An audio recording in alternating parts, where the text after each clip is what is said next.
Pour quelle raison avez-vous été attiré à Cracovie? Pourquoi Cracovie en fait? Alors, pour quelle raison? Bon, dans le cadre de mes études, j'ai étudié donc le français langue étrangère pour pouvoir enseigner la langue française, soit en France avec des étrangers, soit à l'étranger, donc par définition aussi avec des étrangers. Moi, je suis de cette génération qui, en 1989, a vu tomber le mur de Berlin. Donc, c'était beaucoup de bouleversements, de changements.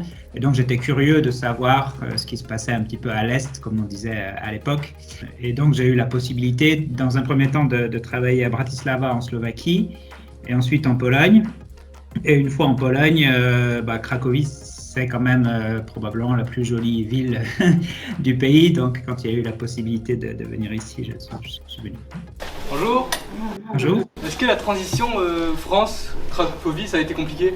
Non, pas spécialement. À Cracovie, par exemple, vivent environ 10 000 Français, ce qui fait l'équivalent d'une petite ville française, hein, déjà, 10 000 habitants, c'est pas rien.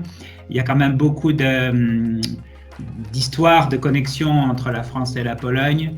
Et Cracovie, bon, c'est une ville très, très touristique et je parle polonais, donc je ne cherche pas spécialement à être toujours en contact avec des Français, mais c'est quand même relativement facile. Vous avez mis combien de temps à maîtriser la langue? Est-ce qu'aujourd'hui on peut dire que vous êtes bilingue? Le polonais, c'est assez difficile, il m'a fallu plusieurs années. J'ai pas pris de cours, j'y suis allé très progressivement. Et bon, maintenant ça va bien, je peux lire un livre en polonais, je fais un peu de traduction même. Donc vous êtes allé en cours, en classe comme Non, j'ai pas pris de cours, j'ai appris un peu par moi-même. Bon, en tant que prof de français aussi, on a quand même un peu les ficelles, on sait un peu comment ça marche. Alors, passer de la monnaie française aux zloty a-t-il été compliqué? Oui, c'est une bonne question. Oui, c'est un peu compliqué parce que le cours change tout le temps, hein. Donc, il y a quelques années, quand je suis arrivé, c'était pour 1 euro, on avait 3,7 à peu près zloty. Et les gens disaient non, mais ça ne dépassera jamais 4. Et c'est monté à 4, 4,25. Et là, dernièrement, on a battu des records à cause de la guerre en Ukraine, etc. Le zloty a perdu par rapport au dollar et à l'euro. Et donc maintenant, pour 1 euro, on a presque 5 zloty. On a 4,7, 4,8, quelque chose comme ça. Ce qui pour vous peut être intéressant parce que si vous arrivez avec des euros, vous retrouvez un peu plus de pouvoir d'achat, par exemple, qu'il y a quelques années, disons. Je vais vous poser une petite question peut-être indiscrète. Est-ce que vous êtes rémunéré, vous êtes détaché ou vous êtes expatrié? Alors, je suis rémunéré en zloty, malheureusement, en ce moment. Là, quand le cours est pas très favorable, je dis malheureusement, si le cours se retourne. Oui. Donc, les retours en France, ça vous coûte très cher. Voilà, exactement. Ouais. Alors là, on va passer au quotidien. Donc, quelles sont les différentes traditions à Cracovie? Alors, à Cracovie, comme en Pologne, il y a beaucoup de traditions.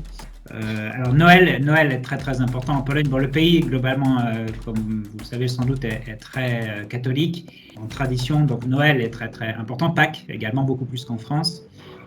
Après, vous avez quelques traditions aussi un peu païennes qui se sont greffées, comme Majana au printemps, il noie dans la rivière une sorte de poupée de paille. C'est un peu le retour du printemps. Voilà. Selon vous, quels sont les lieux à privilégier à visiter à Cracovie? Oui, en l'espace d'un week-end. En l'espace de 3 jours, oui. Oui, donc quand on arrive, évidemment, il faut aller dans le centre de Cracovie, qui a une architecture assez originale parce qu'il y a ce qu'ils appellent les planty. Alors, c'est écrit P-L-A-N-T-Y. C'est une boucle en forme de fer à cheval. C'est une boucle d'arbres, de végétation qui délimite la vieille ville, en fait. Et donc, le tour de cette boucle, ça fait environ 4 ou 5 kilomètres. On peut faire cette boucle à pied et à l'intérieur, il y a vraiment la vieille ville qui est à 95% constituée de bâtiments, de maisons qui sera en France classée monument historique, disons. Donc c'est vraiment très géométrique, c'est un damier. Là, vous avez aussi le château, hein, Wawel, qui est sur la colline, au bord en bord de rivière, de la Vistule. Donc ça, c'est le premier point où on va. Après, quand on sort de ça, on est dans Kazimierz, le quartier juif qui est aussi très très visité. Donc voilà, si vous avez une journée, c'est la balade à faire. Après, si vous avez un peu plus, bon, bien sûr, vous avez Auschwitz qui est pas très loin. Et il y a également la mine de sel de Wieliczka qui est très spectaculaire aussi, très intéressante. Donc c'est à quoi? C'est 10 km à peu près de Cracovie. Oui. D'accord. Ok. Et là, il y a des transports qui sont organisés, ça fait partie de l'excursion. Oui, on peut y aller. C'est un peu le triptyque. Toutes les agences de tourisme proposent Wieliczka, Auschwitz. Voilà. Donc, après, soit on peut y aller en bus de ville, soit on peut y aller. Voilà. Il y a des moyens de transport typiques? Alors, dans la vieille ville, vous avez des calèches avec des chevaux. Ça, c'est assez typique parce que le bruit des sabots sur les pavés, comme tout le centre est pavé, ça fait partie de l'atmosphère de Cracovie. Est-ce qu'il y a beaucoup de restaurants traditionnels à Cracovie? Oui, il y a une offre de restaurants qui est très très riche et très diversifiée. On trouve à peu près toutes les cuisines du monde. Il y a beaucoup de restaurants asiatiques, par exemple, indiens, vietnamiens, japonais, coréens. Cuisine polonaise traditionnelle, je ne sais pas, il y a 4 ou 5 restos français. Donc oui, vous trouvez.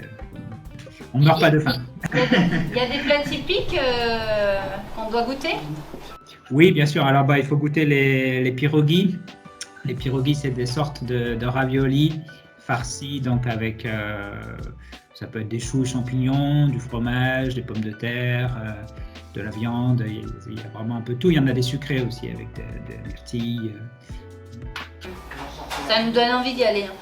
Alors, comment est organisé un rythme de vie, par exemple sortir le week-end ou en famille Alors, les horaires des repas sont assez différents. C'est ça qui est sans doute le plus perturbant. Donc, déjà, ils commencent tôt la journée. Bon, comme la nuit tombe tôt, je pense qu'il y a un peu un décalage par rapport à nous. Vous avez beaucoup d'administrations qui ouvrent à 7h30, par exemple, le matin, ce qui est pas le rythme français. Et en général, ils font une sorte de journée continue. Donc, par exemple, 7h30, 15h30 ou 8h, 16h. Et après seulement, ils prennent le gros repas de la journée. Donc, ils font en général un petit déjeuner assez copieux le matin vers 6-7 heures. Après, ils font ce qu'ils appellent un deuxième petit déjeuner vers 11 heures, c'est-à-dire ils amènent un sandwich au travail. Et après, à la fin du travail, quand ils sortent 15h30, 16h, là, ils font le gros repas de la journée. Et après, le soir, ils font une très légère collation vers 19-20 heures, ou juste ils font un petit sandwich à nouveau. Donc ça, pour nous, c'est assez perturbant parce qu'il n'y a pas la pause de midi comme en France, pas du tout. Et eux, ils n'aiment pas quand ils vont en France. Ils ont l'impression de perdre leur temps là, à midi, de couper. Donc ce qui fait que ça leur dégage quand même beaucoup de temps après 16 heures. Donc après 16 heures, ils commencent une deuxième journée qui est consacrée plutôt à la famille. Voilà, certains font du sport, d'autres regardent la télé. Ils parlent les Allemands, non? Un peu oui, un peu il y a... Oui, ça rappelle un peu l'Allemagne où les journées finissent assez tôt, oui. Aussi. Comment dire?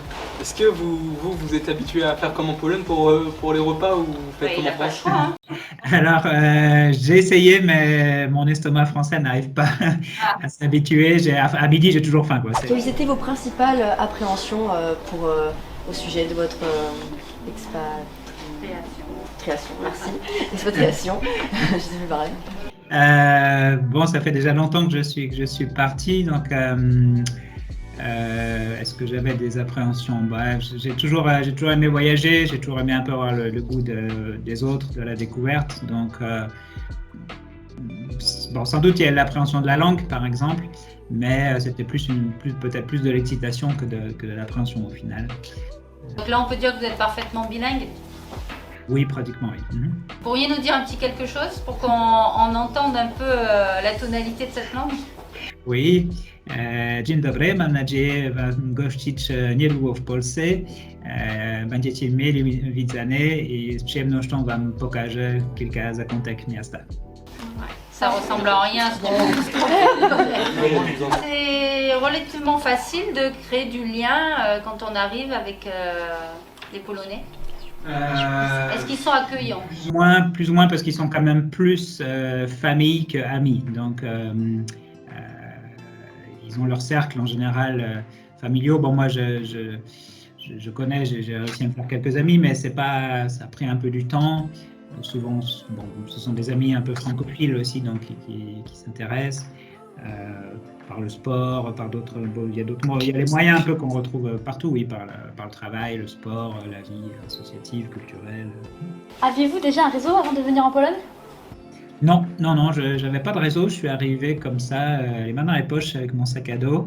Je suis descendu du bus il y a une vingtaine d'années maintenant, et voilà, petit à petit. Bon, après j'ai changé de ville aussi, mais globalement maintenant je connais bien la Pologne et j'ai un peu des amis, des connaissances dans différentes villes, donc c'est plutôt sympathique. Ouais. Donc c'est votre deuxième pays en fait. Oui, on peut dire ça, oui. Est-ce que vous pensez un jour revenir en France pour travailler là-bas? Peut-être, j'exclus pas. S'il y a des propositions intéressantes, pourquoi pas. Et je vous remercie encore pour votre gentillesse. Et votre De rien, c'est moi qui vous remercie. les élèves. Et on vous dit à bientôt. Ouais, ça marche. Bon courage.